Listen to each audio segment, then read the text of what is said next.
Hello, good day. This video clip goes with section 11.5, freezing point depression and boiling point elevation in your textbook. A long time ago in a galaxy far, far away, you may remember a diagram like this. I don't know if it's chapter 8. It was like November, December. It's called a phase diagram. And we just finished talking about Raoult's law and how a solution evaporates slower than the pure solvent by itself. And another way to say that is that if the solution evaporates slower, or the vapor pressure above that solution is lower, that means that we need to basically get the mixture, the solution, warmer before it's able to boil. And that's reflected by this blue line for the solution being, in a sense, a little bit hotter temperature than the pure solvent. And that's the phase change between liquid and gas. Liquid and gas transition. I guess it could be evaporating if you're at a cool temperature, or you're boiling if you're at a warmer temperature. But the bottom line is that you have to add more energy into the system to get it to boil. And the same story down here. When a normal water freezes according to this this boundary right here, this backward sloping line is a reflection of that freezing of water between the liquid and the solid phase.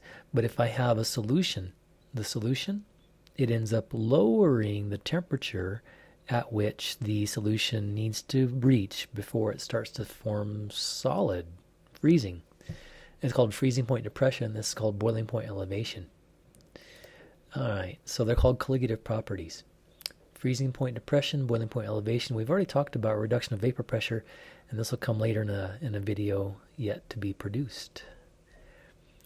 This is very interesting and special note that these colligative properties, they don't depend on what the particles are. In a way, it's not really a chemical thing, more a physical thing.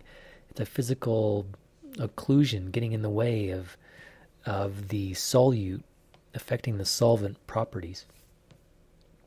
And so the cat's out of the bag, so to speak. We already know what happens. Here's the equation that governs it. The freezing point depression, the change in freezing point. This is the normal freezing point. This is the new freezing point temperature. These are temperatures. That's not a degree. It's original. Oh well. This is the molality of the solution. So we can figure that. This is a constant that should be told to us, or we would have to know this and this in order to calculate that. And sometimes in the laboratory that is really done. You mix up a solution according to, specified parameters. You know this. You measure the temperature change, and then you can divide this one divided by this one to get the freezing point constant. Quite a common thing to do. These constants depend on the solvent. So water, very common solvent. Carbon tetrachloride, much larger. Benzene, still larger than water. Carbon disulfide. These are more, exotic solvents used when water doesn't do the job. But still, these, I guess that would say carbon tetrachloride has a almost 15, a little more than 15 times more pronounced effect on the freezing temperature of carbon tet for a particular molality. Okay, and before I do any calculations with that, let me just show you the boiling point elevation equation. It looks exactly the same. F has been changed to B. B is for boiling. This is the original boiling temperature. This is the new boiling temperature. That's the molality, and this constant again is solvent specific. It depends what solvent you're talking about. Usually you'd be told what it is. Let's work an example. 50 grams of that's glycerin, used in lotions and syrups and even food sometimes. It does not evaporate very easily, and so it's mixed with 100 grams of water. Water actually evaporates easier than glycerol, much easier. What's the boiling point temperature and the freezing point temperature of this solution? They tell me the solvent water has a Kf of this and a Kb of this. Well, first of all, I need to know, it really doesn't matter what this is. All we need to know is how many moles of particles there are. So let me change 50 grams of glycerol to moles of glycerol. And that's, I actually honestly just looked that up, but if I add up 3 times 12.01, 8 times 1.01, 3 times 16.00, comes very close to 92.09 grams per mole. So you divide 50 grams by 92.09 grams per mole, and I get a little more than half a mole of that glycerol. It was dissolved in 100 grams of water.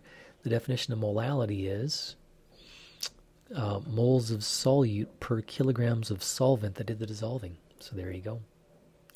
Now that I know the molality is 5.4-ish, the 9's not significant. This is tough to say where the significance lies. I guess 3 digits, 5.43 if I rounded it right now.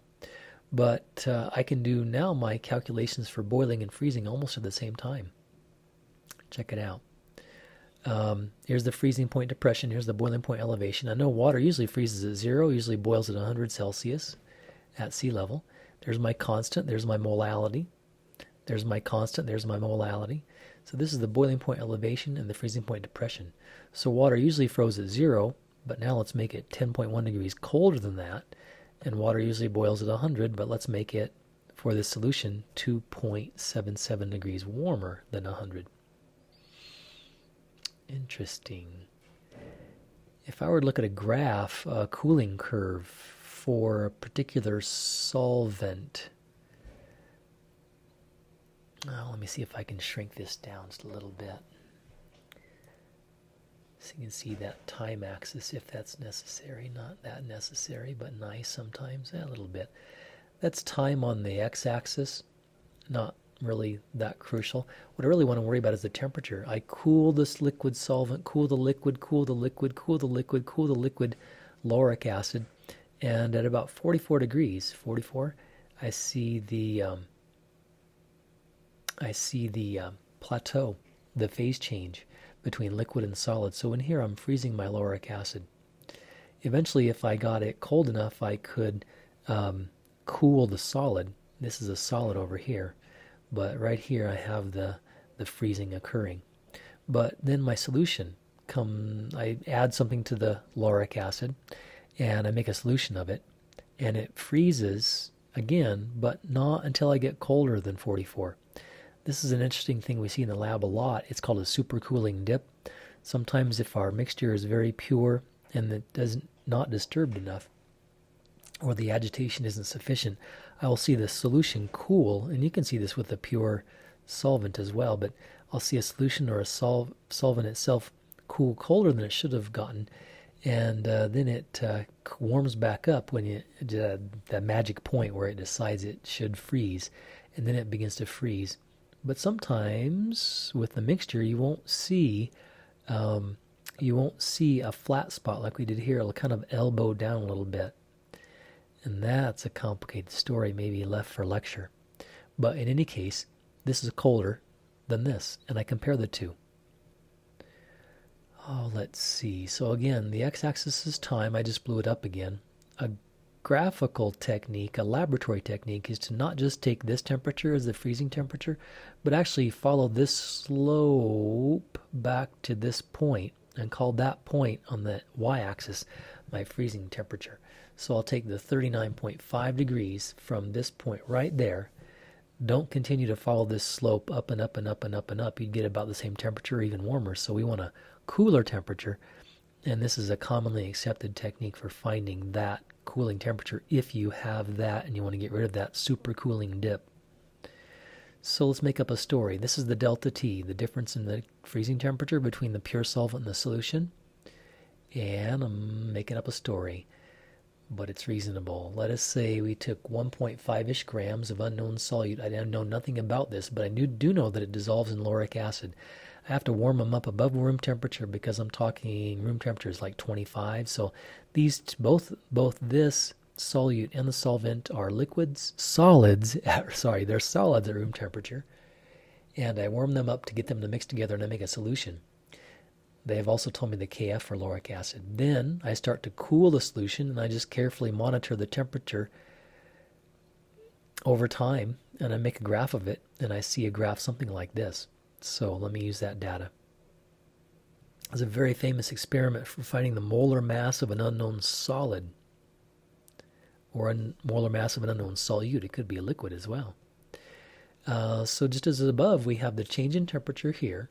I know the Kf number, for the lauric acid, and I don't know the molality yet, but I just take this number and divide it over into that number to get 1.15. Now comes the tricky part. What does 1.15 mean? It means 1.15 moles of solute in per kilogram of solvent. I know how much solvent I used, but I don't exactly know the moles of solute because it's an unknown. That's why I'm doing this experiment. So if I did know the molar mass, I could take 1.568 grams divided by grams per mole, and I'd find the number of moles. But this is the unknown. So just a little bit tricky algebra. One thing I could do is I could take, see, it looks like I just rewrote this a different way. I could take this from the denominator over to the other side, and then I would have 1.568 over x. And then I could flip this upside down, or I could flip-flop these numbers with the x, bring the x over to this side, bring this down. That's what I call quick and dirty math, but it always works. Division and multiplication on both sides by the same thing. And lo and behold, it looks like my x number comes out to 95.5 grams per mole for this totally unknown. We don't know the structure of it, we don't know the formula of it, but just by this simple colligative property lab, finding the freezing point depression, I've found the grams per mole value, the molar mass for that unknown. Hey, thanks for watching. See you next time.